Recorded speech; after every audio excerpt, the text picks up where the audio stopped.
بسم الله الرحمن الرحيم، والصلاة والسلام على سيدنا محمد أشرف المرسلين وعلى آله وصحبه أجمعين. السلام عليكم ورحمة الله وبركاته. أهلا بيكم في أخبار كرة القدم. النهاردة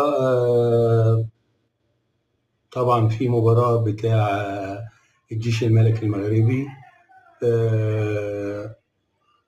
والنادي الأهلي المصري بكرة إن شاء الله غدا في استاد القاهرة. طبعا في آخر ماتش، آخر مباراة في المرحلة الثانية في المجموعة الثانية في دوري أبطال أفريقيا. وطبعا إحنا إن شاء الله الأهلي هيلعب المباراة في 2 لعيبة. الماتش هيبقى في استاد القاهرة، وجماهير النادي الأهلي إن شاء الله هتبقى موجودة في المباراة تشجع النادي الأهلي. طبعا في 2 لعيبة ربما يدخلوا المباراة ويلعبوا المباراة لأول مرة.